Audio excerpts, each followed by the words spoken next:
my name is Amanda Whittaker-Lee. I married a Latvian, Christianis.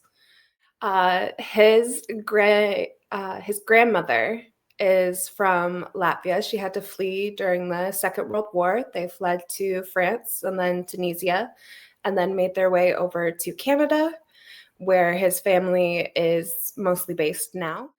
We have a beautiful, almost 2-year-old baby girl. And so family has always been very important to me, and my background. It's great being able to pass things down. And I've always wanted to try the cooking to see if I can, because I love pierogi. And it was like what I craved when I was pregnant. Oh my gosh. And now that my daughter has started school, they are doing an international potluck.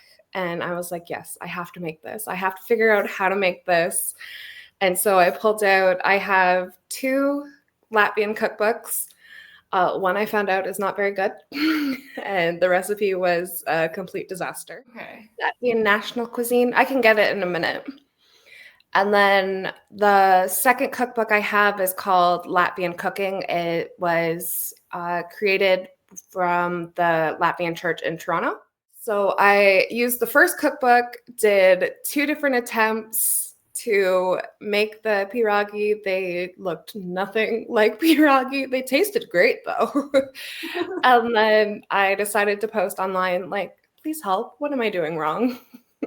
Like, I want to be able to make this and be proud of this. And like people, like they thought it looked great. And I'm like, that's awesome. But if you were a Latvian, you would be like, that is not a pierogi.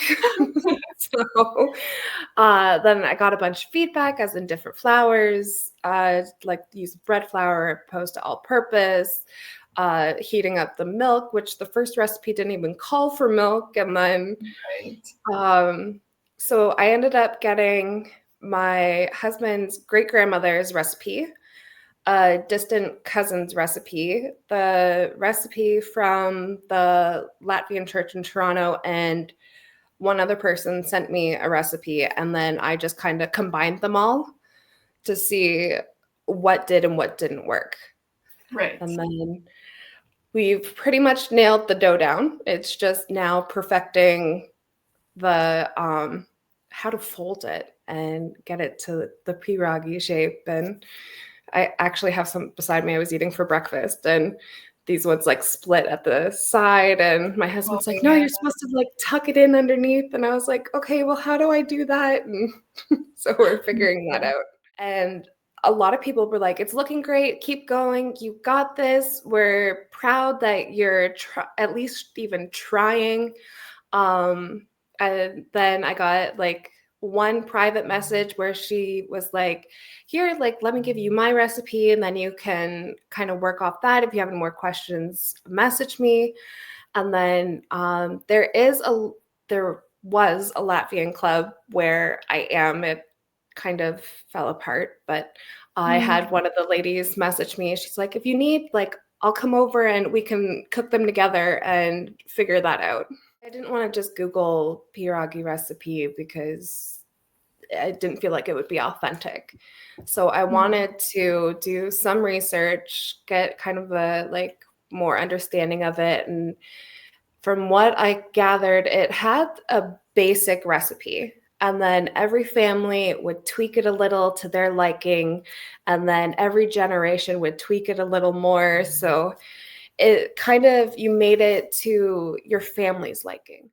And we found out like the butter we used, it wasn't quite fatty enough. And if you took the milk out, you could add water and then another egg. But we're like, maybe next time we'll do shortening instead of butter. And then it kind of has, if you add the caraway seeds, I feel like hemp milk might be a good substitute for regular milk. So we're also playing around with that. My brother-in-law, who is Latvian as well, is vegetarian. So we were trying to think of a filling that doesn't involve bacon or ham. And we're like, what do Latvians love? Mushrooms, mushroom hunting.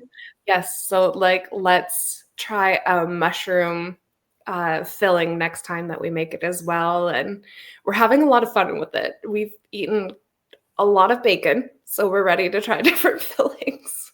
I love it.